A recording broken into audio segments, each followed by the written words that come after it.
Hello, everyone. Thank you so much for joining us here today. Really look forward to speaking with you. And my name is Jennifer Petrilli, and I'm the Managing Director of the Canadian Network for Arts and Learning. And I'm a little bit frozen. I don't know if you heard that, but anyways, I'm going to throw it over to Larry O'Farrell, who's the chair of our board, to kick things off, and I look forward to our discussion. Larry. Okay, great. Thank you, Jennifer. And I will try to talk for as long as possible so you can get yourself unfrozen. Oh, looks like you changed. I want to welcome everybody very much to this roundtable discussion, and welcome back to those of you who participated in our previous Toronto area call. I'm going to explain just a little bit of context. It just happened that our organization was working on a grant from the Canada Council from its Digital Strategy Fund when all of this happened. And so we kind of shifted ground from going across the country having... Hey, I'm sorry to jump in, but we can't hear anything that's being said. Sorry?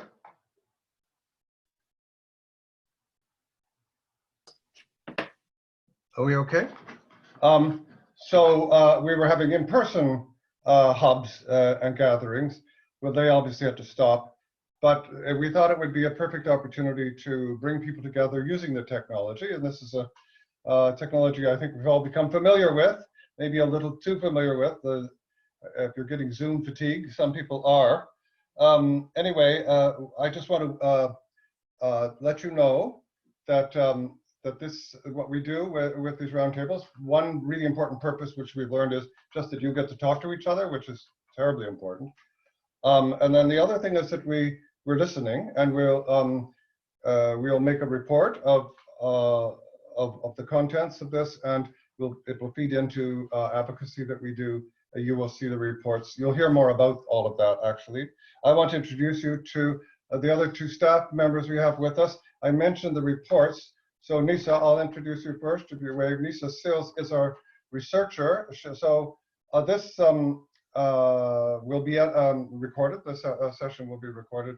Nisa will play it back, and she will pull out the ideas and add them to other ideas from other sessions so that we can share what everyone across the country is saying about these issues and ideas that they have.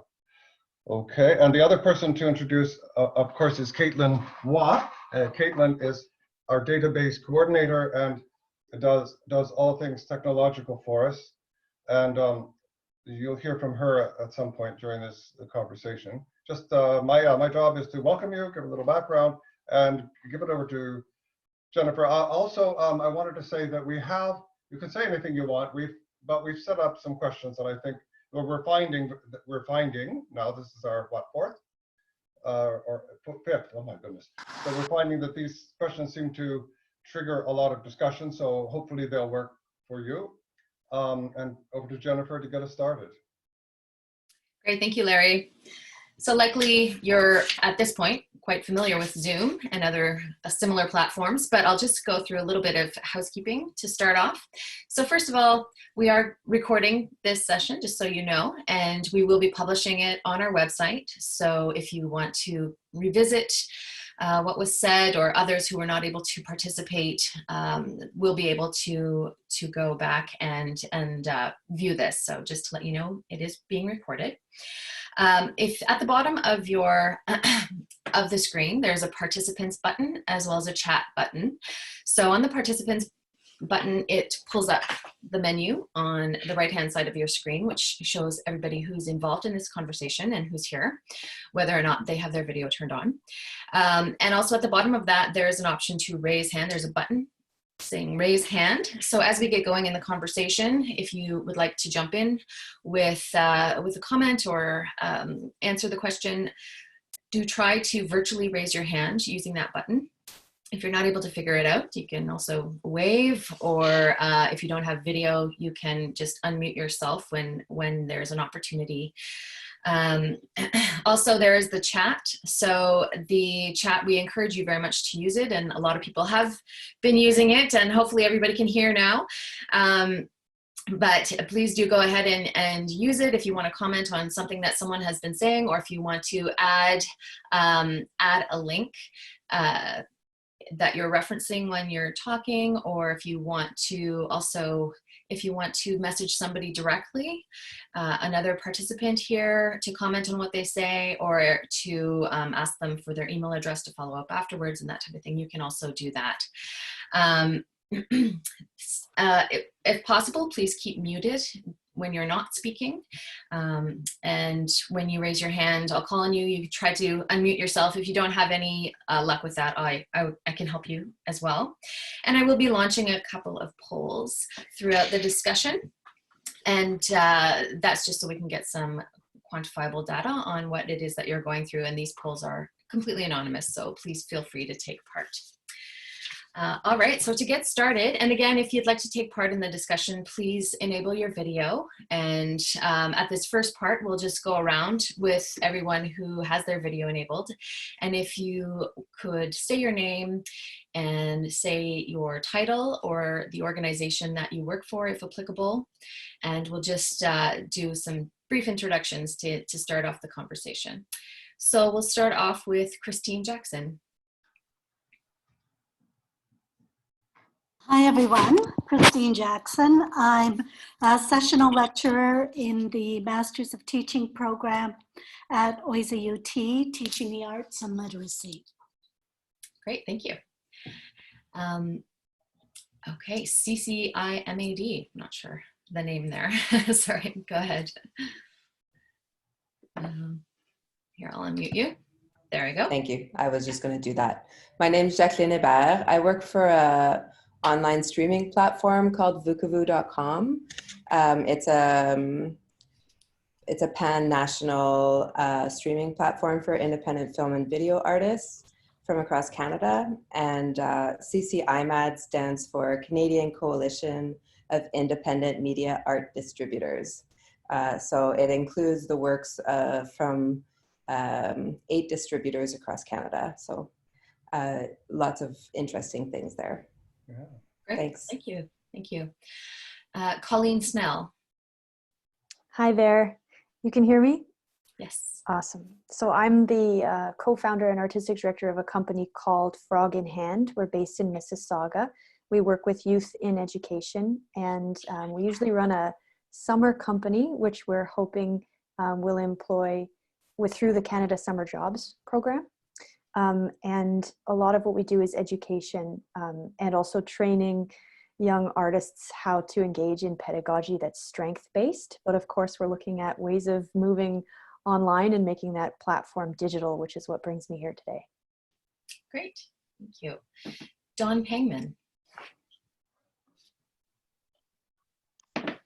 Hi, thanks for this invitation. I'm the very proud founder of an organization called Art House, which is providing programs, arts programs, and arts-related programs to young people between the ages of 7 and 17 throughout the Halton community, Halton region. So we have programs going in Oakville, Burlington, Milton, obviously not right now, but we're doing it virtually as best we can. But we've served well over 9,000 young people in the last 10 years with about 600 programs. And I have 3 of my colleagues with me today on the screen as well. Great. Excellent. Gemma.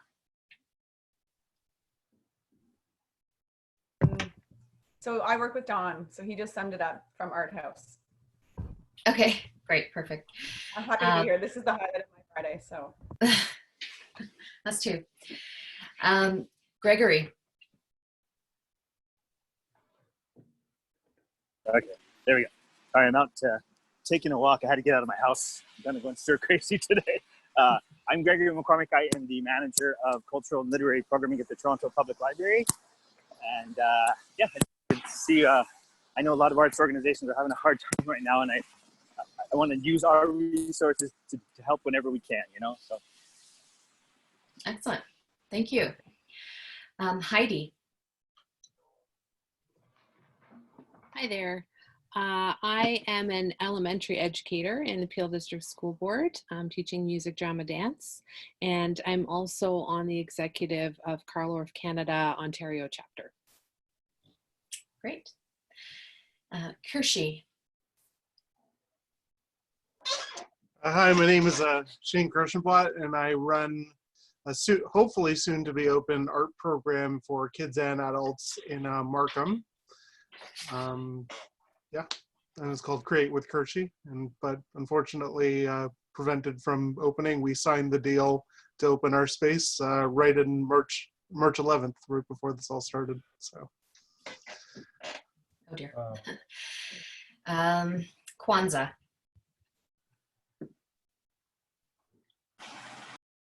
Oh, let me unmute you there. Sorry, go ahead. Oh, right. Yeah. I forgot it was.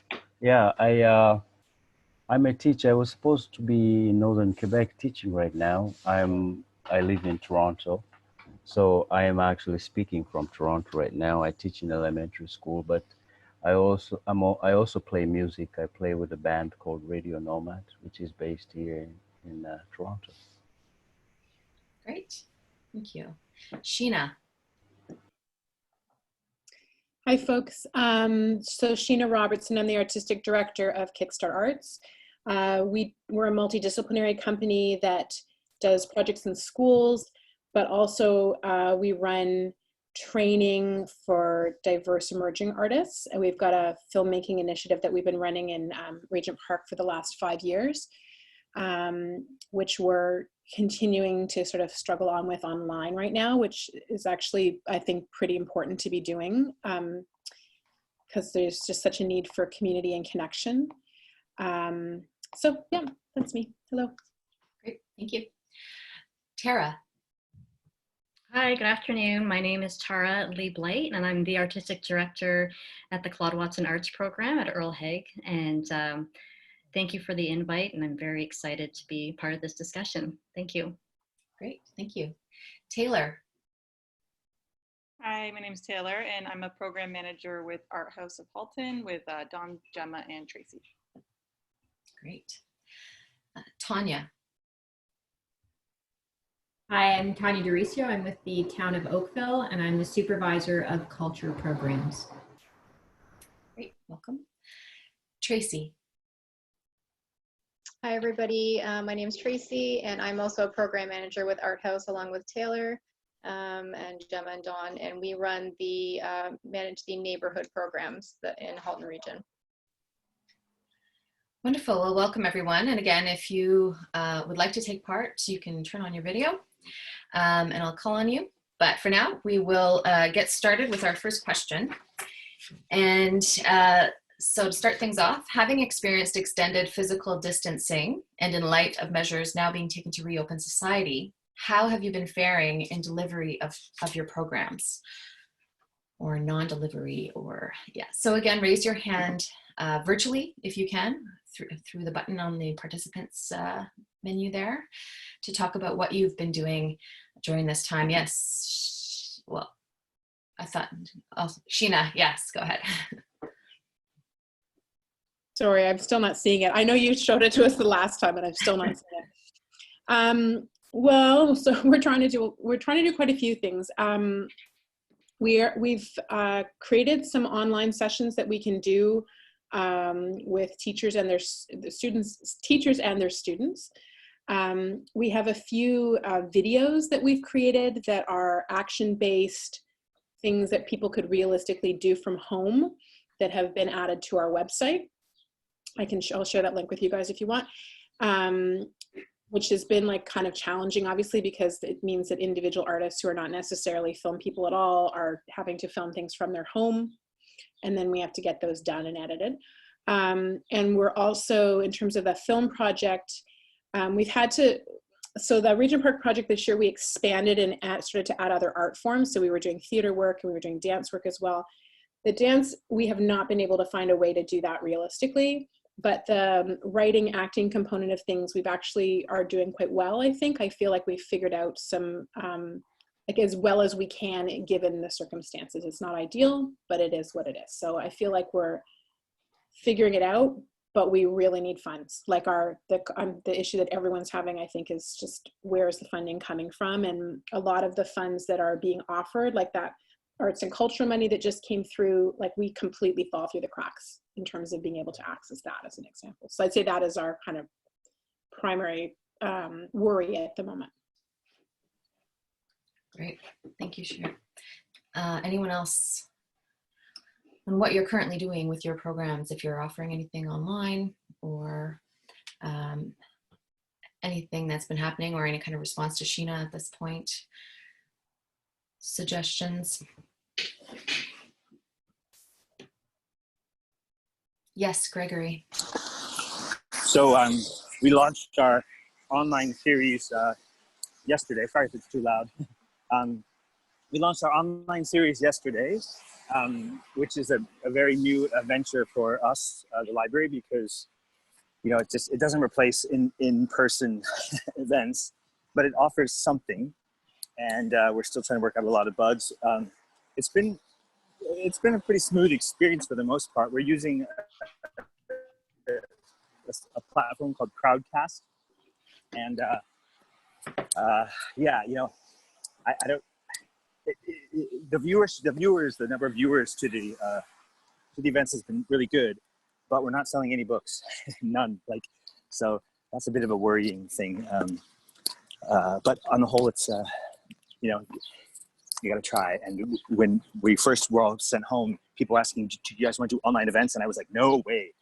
And then I started seeing how many people were doing online events, and I revisited that kind of impulse, and I'm glad I did, because it's changing the way we program, you know what I mean? So we'll see what happens.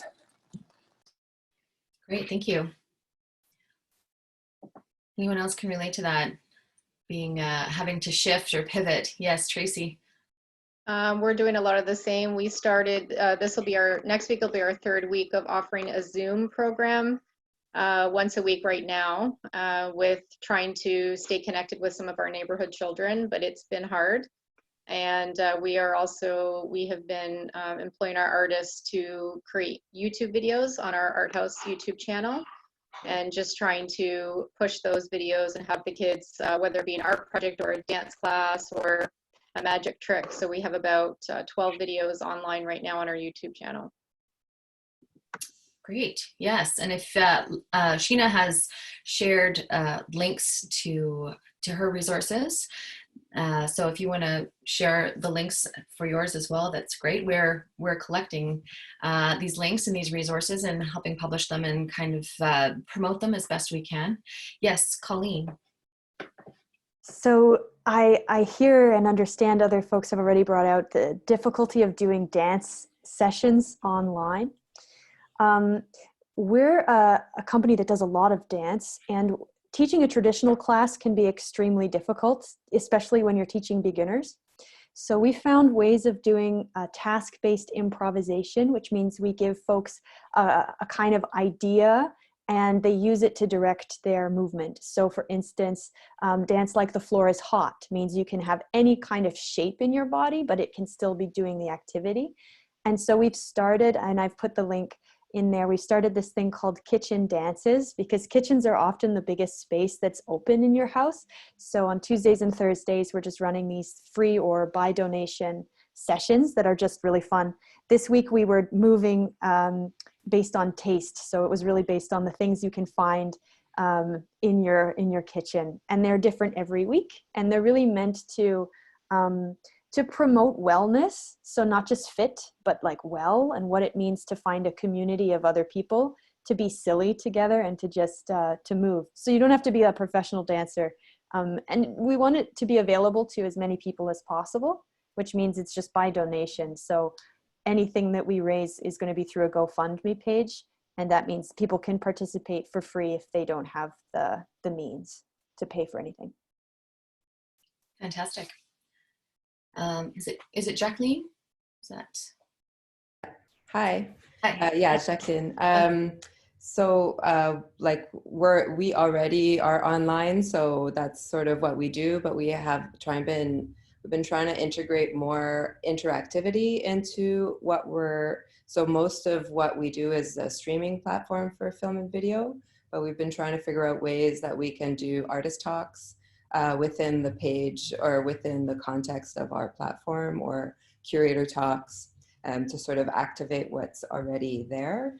And also we've been talking with librarians and teachers to try to get a grasp of how we can make our content accessible in classroom settings, or for online access to students in the classroom, for example.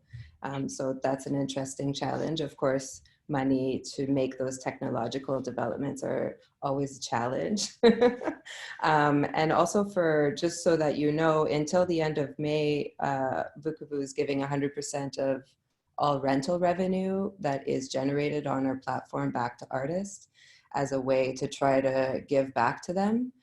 So that's something that we've been trying to use our platform, and that's a big part of what we're doing, is trying to use this platform to make money for artists. So it's worth checking out. Excellent. Yeah. Yeah. Sheena. I just wanted to dovetail off something that Colleen was saying. I'm not actually, I want to be clear that I actually think there are amazing, interesting things happening online with dance. It's remarkable actually how flexible people can be. The reason that we're not able to do what we're doing is because we're working with vulnerable population that don't really have access to technology in the same way that other people might. And I would say that that's another concern that I have, is just around like youth that are already struggling and at risk, you know, who might be in a 2-bedroom apartment with 7 people in the apartment, right? And often don't have very good Wi-Fi, might not have technology. If they do, they're probably sharing it with a lot of other people. So yeah, I just wanted to clarify that. Mm-hmm. Yeah, that's a real concern. Yeah, thank you. Christine. Oh, I'll unmute you there. Sorry, 1 second. You're still muted here, Christine. Right. There we So go. sorry. I'm so glad that there are some teachers with us on this conference call so that we can tap into the voices and concerns of teachers as well. As a teacher educator, certainly we're facing some similar challenges. All of our intersession and summer courses will definitely be online. And we're anticipating, we know that in the fall, it will either be entirely online or a blend of online and face-to-face. So, you know, I and my colleagues find ourselves very much, before jumping to lists of companies and lists of activities, we're really talking pedagogy and trying to really get to the heart of, you know, what do we need to ensure still breathes life and still helps emerging teachers gain a level of comfort and skill in each of the arts. So lots of good discussions, lots of examination of different platforms, Zoom, Flipgrid, Facebook Hangouts, lots of different tools that, and trying to sort through what's best for each of the art forms. And the last thing I would say is that certainly, you know, we're going through all of these amazing resources that arts organizations are developing, and really trying to zone in on those that we feel are absolutely crucial for the short time that we have with our teacher candidates. Thank you, Christine. Tara. Yep, I just wanted to say, as a secondary teacher as well, it's really important as much as we can. I agree with you that when we talked before, it's hard to look at the equity piece as well of students who don't have that ability to be online, but we are working with that. We are trying to keep as much as we can online with our students to try to find some kind of normalcy with them. And also, we've been talking a lot about how important the arts is and how we're needed at this time. And the students, we hear a lot. I know for myself as the arts, we've really tried to, with our board in particular, we're the first to be cut. So even now we talk about with our students, what are we seeing in their commercials, the art, those directors. So the gift that we have, what can we do? Especially my grade 12s, they seem to be quite in a slump, feeling that they're in this alone. But having those discussions all the time before we start about the arts and how we're needed really seems to help us move towards things.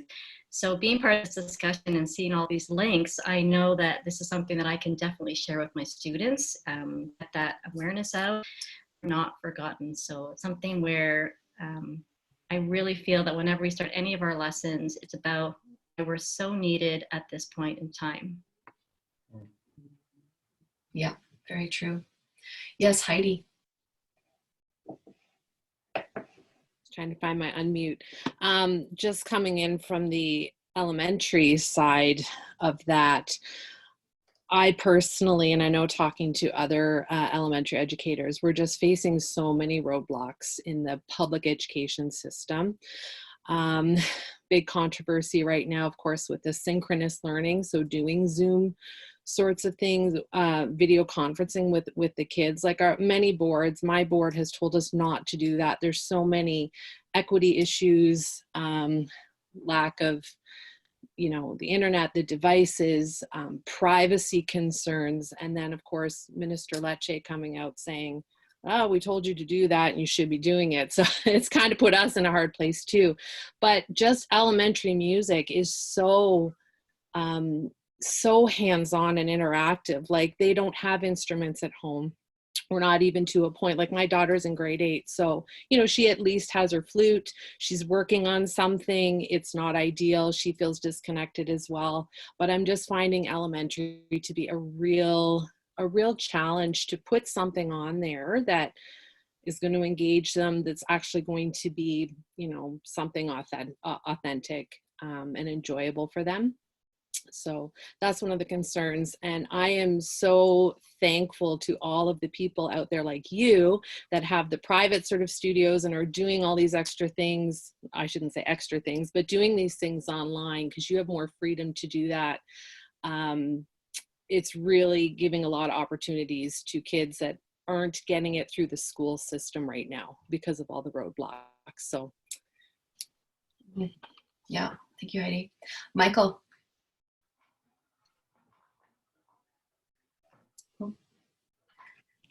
Hello, everybody. I myself am also a elementary arts educator, drama, dance, and music K-5. And I've been really noticing that there's a lot of discrepancies within schools, the amount of time that people are expecting students to be engaged and the amount of parental involvement that needs to be involved in that. And a lot of the links, when I'm talking about links and things that I'm sending to my students, a lot of it I think still requires a lot of that parental support. And so the more that, of course, all these electronic connections are wonderful. They absolutely are. And there's so many wonderful things to pull from them. But I think that we have to also be cautious of the amount of time that families can spend on this work and the accessibility that a 5-year-old has versus a 14-year-old might have. And their ability to do that independently. And for myself, I teach drama, dance, and music. And so I find, of course, I value the arts immensely, and it's always been there for me in every capacity.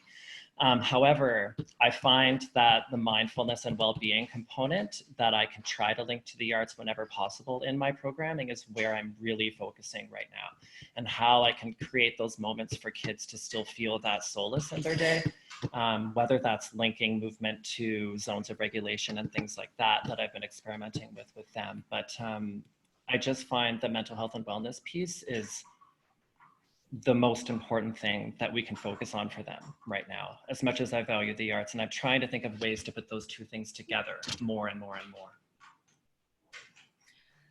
Thank you, Michael. And actually, this question is somewhat of a two-part question, and the second part is talking about mental well-being and whether that is your own. What kind of measures are you taking to ensure your own mental well-being? It sounds we've already heard about some measures that have been happening with students or staff, that type of thing. So, is there anything in specific that anyone has been doing to maintain your own personal well-being or to reach out for students or your staff or any kind of initiatives that you're doing there? Well, since I'm still not muted, I just make sure that I'm that I'm doing yoga for 15 minutes every morning in a very just gentle sort of a yoga situation for 20 minutes to 30, including a 10-minute meditation. And then at the end of each workday, like maybe around 4:30 or so, doing something that's a little more vigorous with yoga as well. I just find having these things that I know are happening, whether I begrudge it at the time or not, I just think that I need it. You know, and it's actually seeing me through a lot, I think. Yeah. Yeah, absolutely. Thank you. Yes, and Tara. Yeah, just reading what Don wrote in the chat, you know, we need to redefine the arts as an essential service. So at my school, we are definitely, for our staff, putting online body conditioning classes for them, and teachers, where we're one of the largest schools in our board. And so now it's interesting that our staff are saying, wow, this is so great. I'm one of the dance teachers. So again, this is our time to really show, because we keep talking a lot about STEM, which is very valuable and needed. But finally, you know, we made sure we're offering classes for our staff, so we're not forgotten. And the science and the math teachers are, we want to keep ourselves present and visible as much as possible. Yes, absolutely. Yes, Sheena.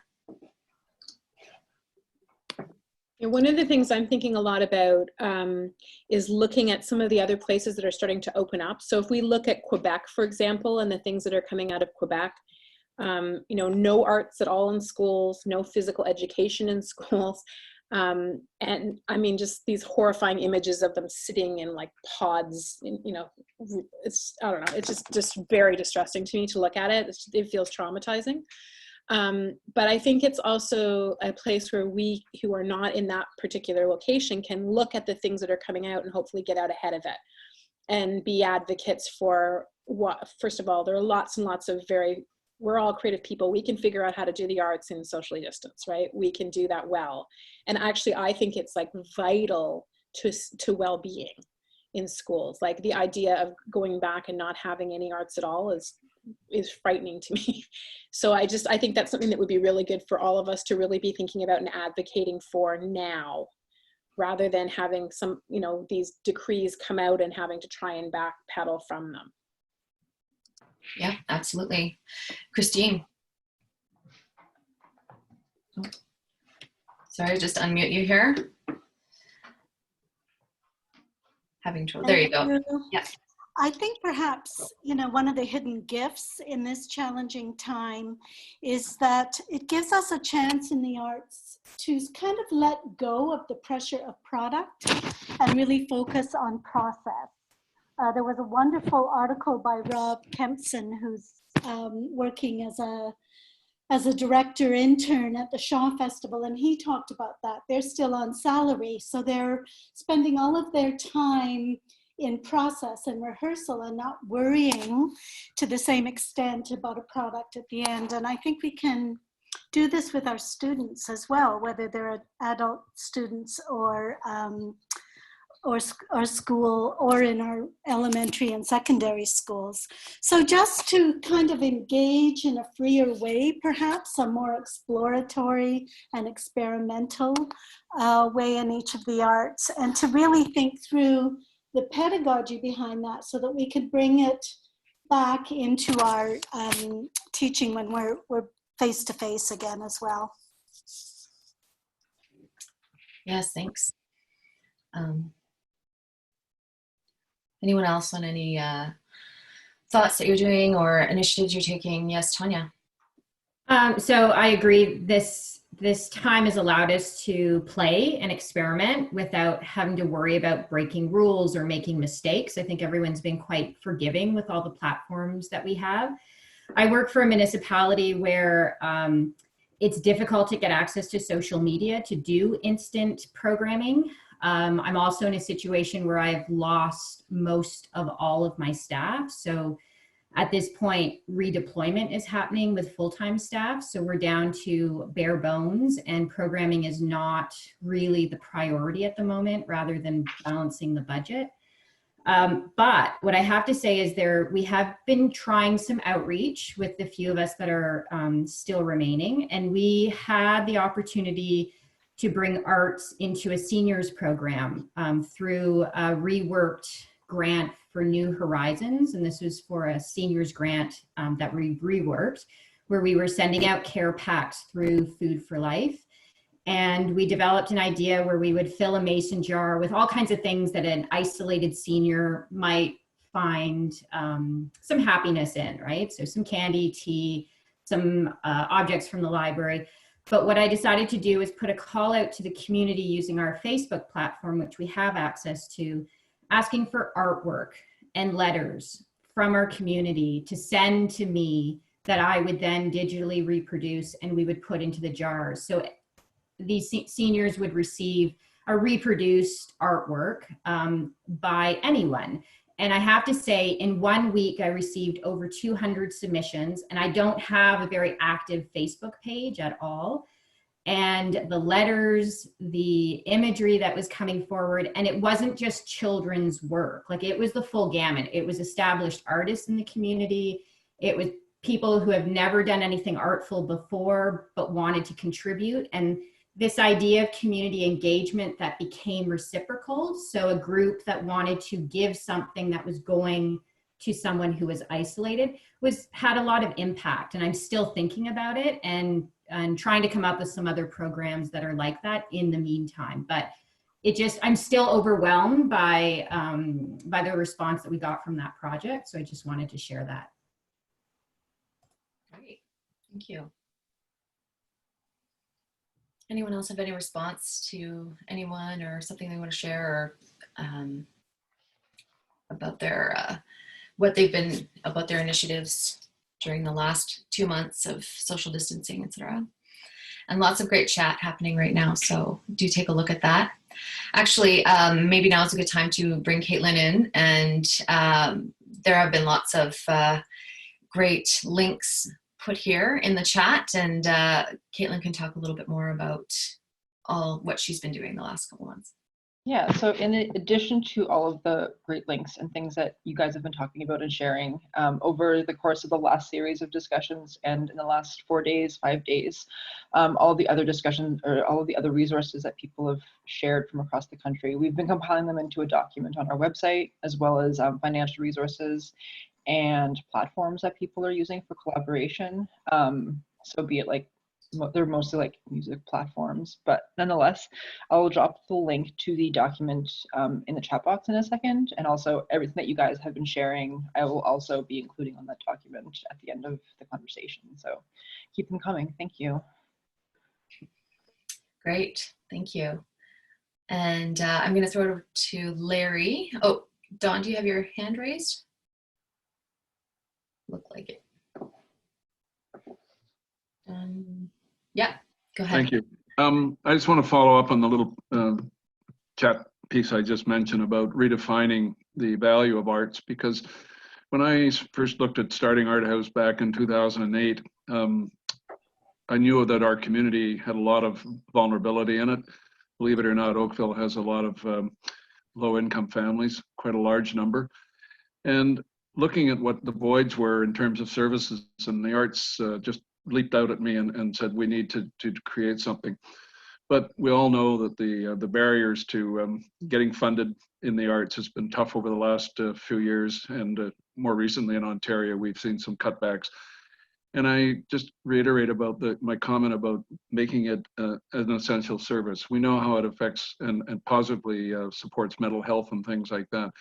So I don't know how we can all group together as a group of advocates that can go out and talk to leaders about the importance. And I don't think any time is more pivotal than what we're going through right now. I think we're in a transition. We've looked as an organization at what we have been doing when we've been physically in contact with our young people. Now we're looking at how we're managing through this, how we're able to get some funding. And we started coincidentally an emergency meals program to raise some funds to support some of our restaurants but also to give us some funding to provide these videos that we mentioned on earlier. And I don't think if it had been for the meals program, we would have been as successful at raising money in this emergency period. So I use that as an example of we had to find something else to make this all work. But we're learning so much. We're learning about the needs of our families. We're learning that how difficult it is for a single mom to be looking after her kids. And sometimes you've got 4 kids in the family 24/7. She used to get a break, no more breaks. And now we're trying to figure out how do we transcend into something post-COVID.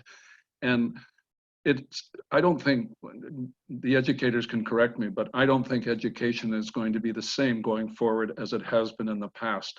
There's new ways of delivering education today. And we just hope the arts is going to be a huge part of that new move forward.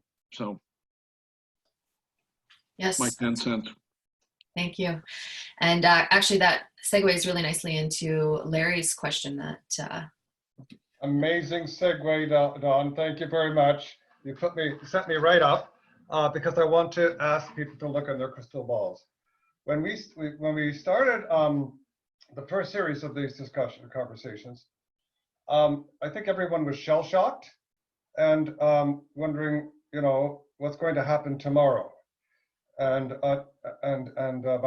But this time around, I'm finding people are doing what you're saying. First of all, they found a way of coping or not coping under the circumstances. So there's a kind of we sort of know where we are a bit, and then where there's a looking forward and the lifting of regulations and so on. But maybe some aspects of the arts will be last to be lifted. But let's imagine they get a vaccine and there is a time, a couple of years, when we're back to something like normal. What will you keep from what you've been doing now? And what will you throw away? In other words, I don't think anybody thinks it's going to be the same as it was before. There are going to be modifications and changes. We have been through this life-altering experience together, and we're going to come out the other end, I think, with something different. So my question is, have you learned something that you will keep? Is there something you will? What is going to be your point of view? Has it changed your thinking, this experience? My colleagues can comment as well, but we've learned so much more about our families. We've learned so much more, and in a lot of cases, it's single parent families, usually a single mom. We've learned that sometimes we're afraid to ask for other services because there's a cost involved. There might be a cost involved. We've just learned that maybe they're not able to help their kids with homework. So we're trying to integrate that into our model going forward. How can we help these kids during a program period with their homework? So the foundation will always be the arts, but we're looking at pieces that we can add to it to, I guess, to serve the whole child. And we're coming up with a little bit of a theme around the whole child. It's socially, it's emotionally, it's physically, and obviously positive well-being plays a huge role in their future. We'd never demean any of our special food banks that are supporting kids, but we want to also provide these kids with some hope coming out of all of this, some hope for their futures. And so we think the arts is a major foundational piece, but we've learned so much more. Taylor and Tracey, I think you guys have had some really interesting contact with parents. So this has been a huge learning opportunity for us, and we just want to make sure we're doing the right things on the other side of all of this. So I hope that's helpful. Thank you. Yes, and my question is to everybody, of course. What do you see yourself doing in the future? What will you keep? What will you throw away?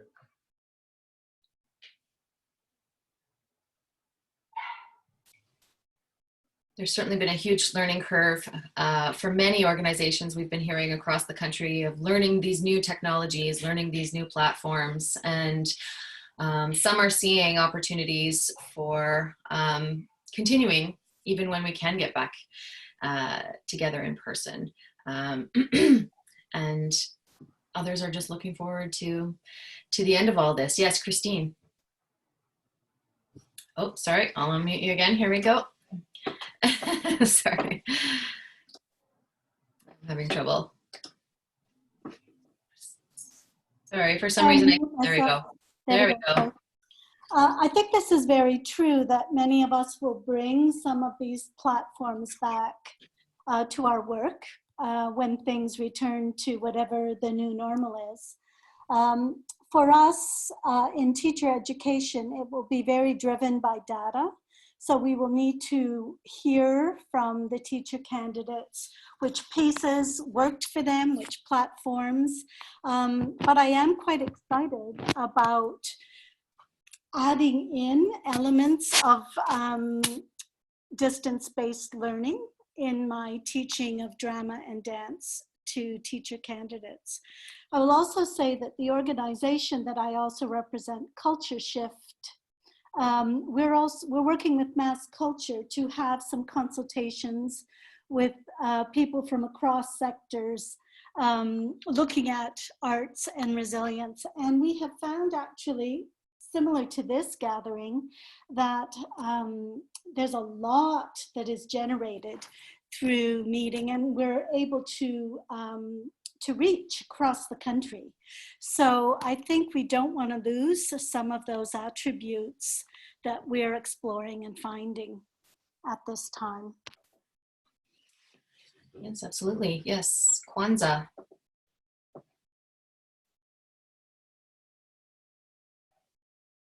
Sorry, I'll unmute you here, Kwanzaa.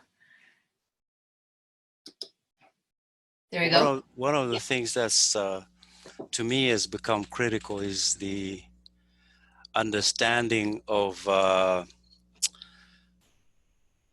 students, you know, the holistic aspects of teaching.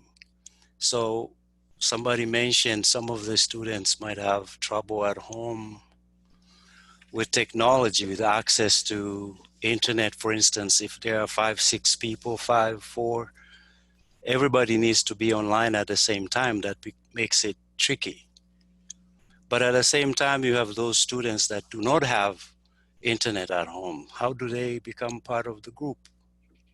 How do they get to participate? So we as teachers, I think if we understood what kind of communities we're working with, know our students individually if possible, then we can figure out, this is, you know, moving forward in the future now, we can figure out other ways of getting them to be part of whatever activities that are being proposed. Whereas before, some teachers might not have paid that aspect too much attention, because so long as you are in class, you are there.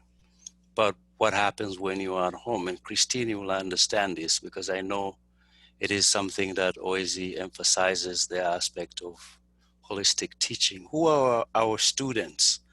You know, we see them when they come to school, but what about when they are at home? Can we engage them still, whether it be in the arts or otherwise, you know? So to me, I think that that point has become very focused from this time, in terms of thinking, who are our students, you know? Because if we don't know whatever they're facing, then it becomes difficult for us to engage them all the time. Oh, very true. Thank you. Heidi. Just in terms of what I will keep, not that using technology in the classroom is really that new in terms of, you know, maybe digital portfolios, that sort of thing. But for myself personally, I've now been forced to learn a lot of new technology and a lot of new platforms that I did not use before. And so something that I will definitely keep is that digital aspect. It's another option for students in school. We try to differentiate for different learners. We try to give different ways for them to be assessed. And so this just offers another option for them to do that. Some of the assignments that students have handed in, these recordings, they've blown me away because I'm seeing stuff that I would have never seen them do in the classroom. For some of them, being home alone with the device and having that privacy and not a whole classroom full of students staring at them really let them open up. So that was great to see. Again, nothing works. There's not one thing that works for everybody. So I just feel that the digital aspect of things will give more options for students. So it's definitely something I'll hold on to as we go back. That's great. Thank you. Tracey, did you have your hand up?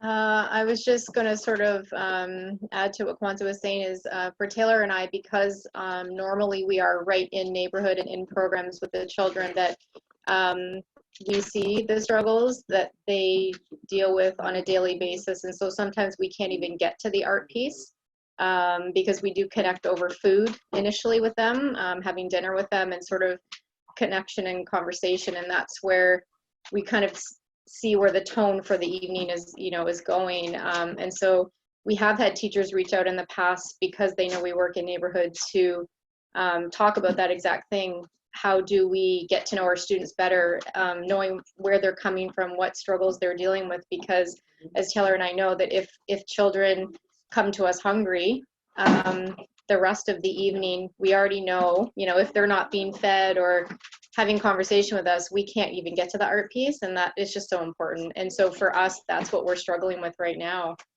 because we're not there with them. And then for some that we can't even get them online, right, because of struggles that are happening at home, it definitely is a concern for us.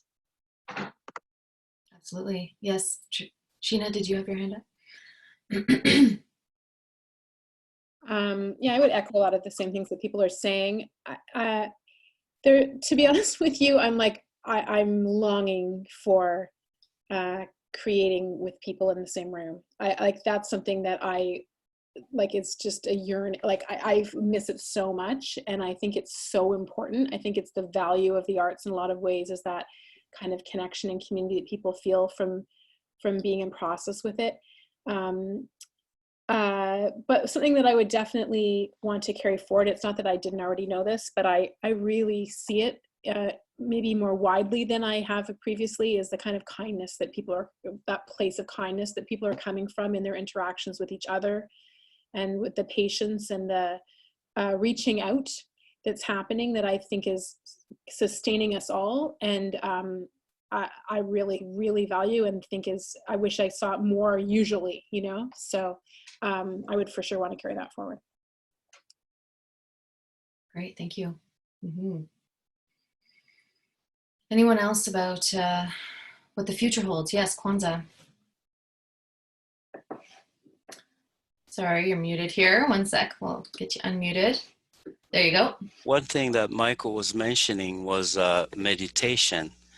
That is the issue of personal well-being and wellness is critical, because we do deal with lots of students who come with some seriously challenging environments. Last 2 years, I taught in a play-based school environments, and so dancing and stretches, and I was working with 4 or 5 year olds, so it was easy to do that because they're already playful. But the piece about meditation and taking moments of quietness and silence, I think that's something I'm going to make a regular practice in the classroom for myself, because I do it now while I'm at home.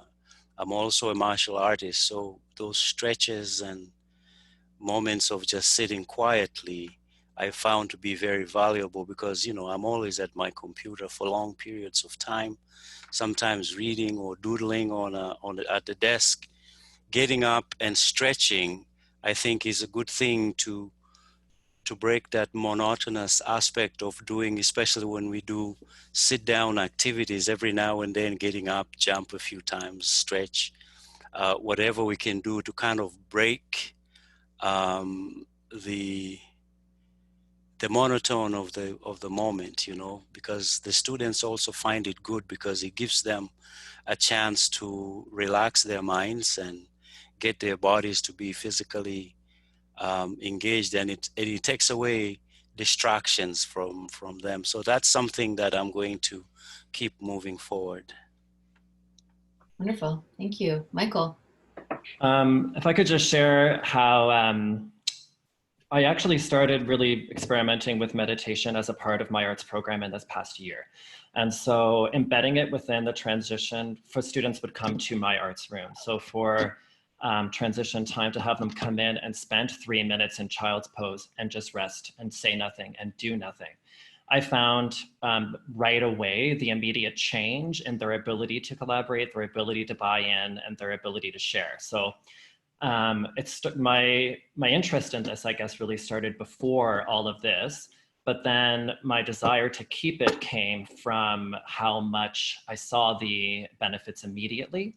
And then now my thinking brings me back to the fall and what school might look like. And we can only speculate. We can only just wonder, you know? And so what I do know is the innate benefits that arts provide to the mind and the escapism that they provide. So I just really think my role moving forward is actually a new role this fall at the school I've never taught at before. But I already know that I need to embed this and put it in part of the daily routine in the new position at the new location where I am.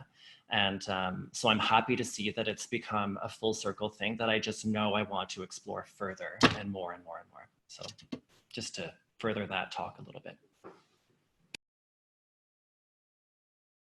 Thank you. Tara. Yeah, I just wanted to quickly say that for me, I know what I'd be keeping is right now is a slowing down of things. I do find that everything is just so crazy, everything, exactly what you were talking about, Christine, less of product and more about the process. I am taking a lot more time with my students because we're also been given that directive to take the time, not pound everything into them. So I definitely will be doing a lot of that. And I agree with you, Sheena, I'm also missing just being in that space with other people. And again, I remind the students why it's important about the arts, what we're missing. It's great to be doing all of these Band-Aid fixes that we're doing right now and these temporary online things, but what is it about the arts and the creativity that we're missing and just being in that same space? On the other flip side of that, I am able to join a lot of these conferences and discussions and meet new people like yourselves that I probably never would have been able to have time for, and just again felt myself so busy and in that that rush. So definitely slowing down is the big thing that I'd be keeping. Yeah.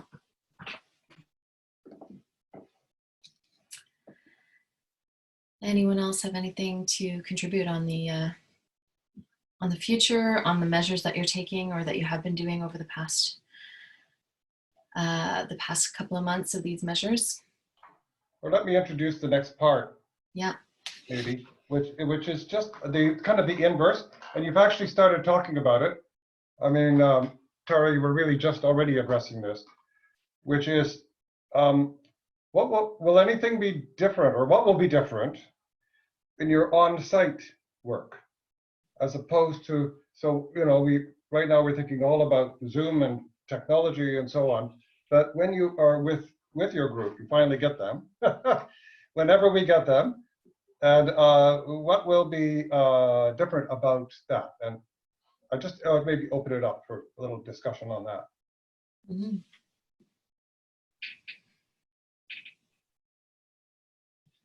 Yes, Kershie. Excuse me, at our location, we're going to be, we've already ordered some sanitizer machines to put in there, and we're talking to some companies about getting some masks made up for our students individually, because even when things do start up again, we're still going to be facing a degree of risk, even with once a vaccine is finalized. So we're just looking at different ways mostly from a safety standpoint. I mean, from the standpoint of the technology side and how to, I guess, mitigate these circumstances in future. I'm currently taking a lot of online art courses myself just to see what some of the different methods are. And I've actually delivered a couple over the last month or so through some camps and virtual camps that I've run. So even something as simple as like pre-recording videos and putting them up available, because my internet connection is so inconsistent I couldn't do it live, but I managed to successfully sell a package of videos that I had created to a school that could, with a plan, they could facilitate those programs as well. So just thinking of different ways to take the technology and with the limitations, make it work for us, and also basically thinking about everything. Yeah. Potential new revenue streams for some arts organizations with the additional digitization and things like that. Some opportunities along with the pain. Yeah. Anyone else have anything to add as far as in person, the measures that you'll be taking in person, if you can foresee that?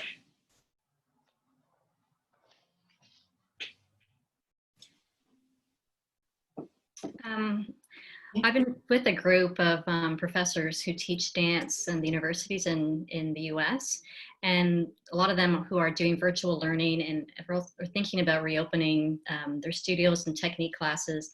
So I know for dance classes, they've talked about taking that 6 feet distance still, and also just having half your class maybe watching, observing, spread out around the room.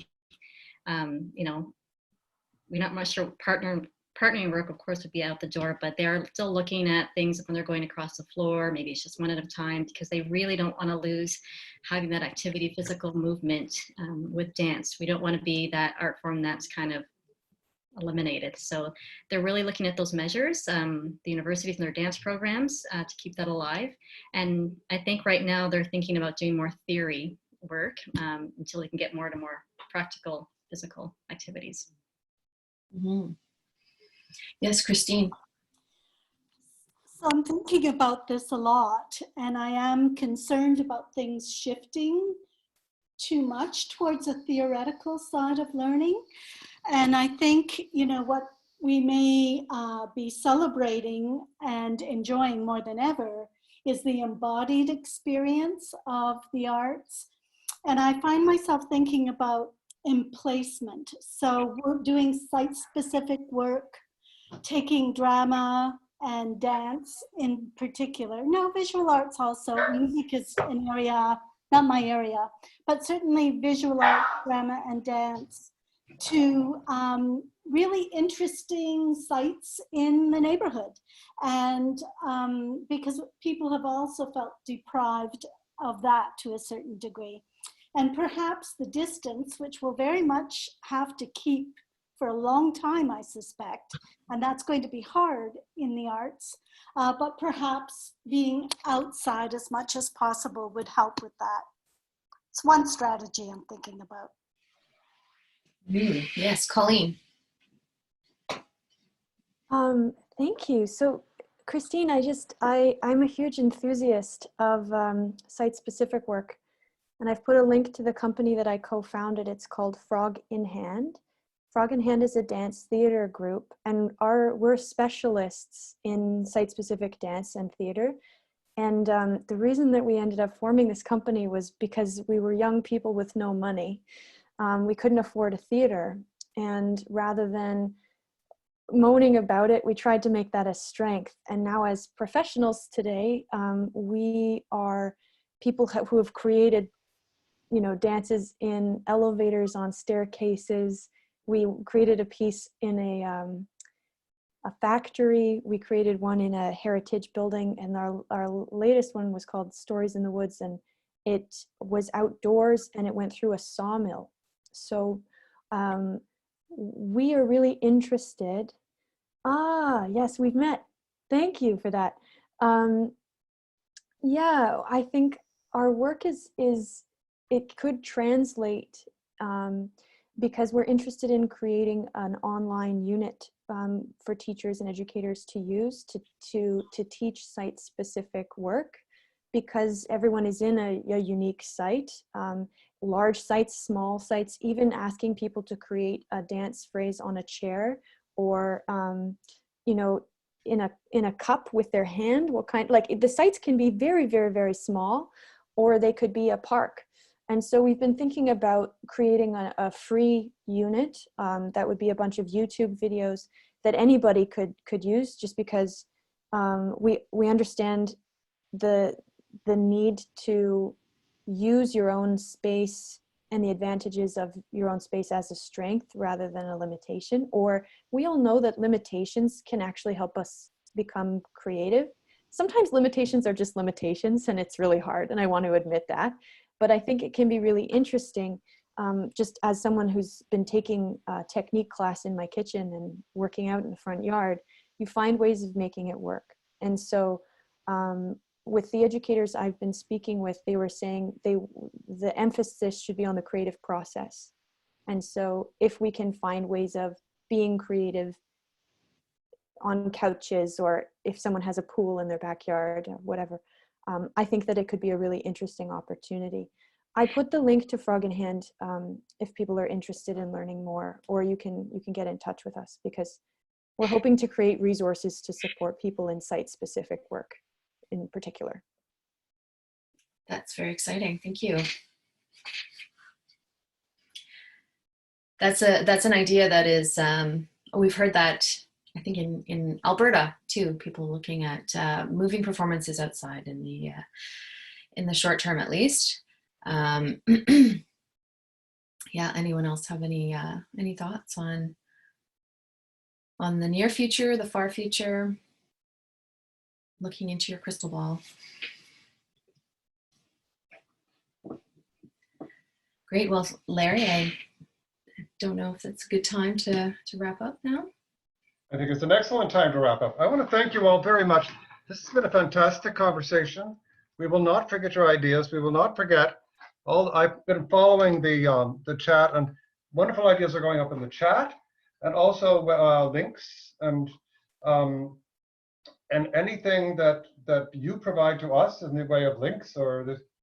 Caitlin will immediately add them to our list, but also they will go into the report, and we're basically trying to compile as many resources as we can for folks. We will share, we will indeed make a report. Is the report from the previous series up yet? It's up on our website, so you can see that. That's you know, the report that Nisa wrote.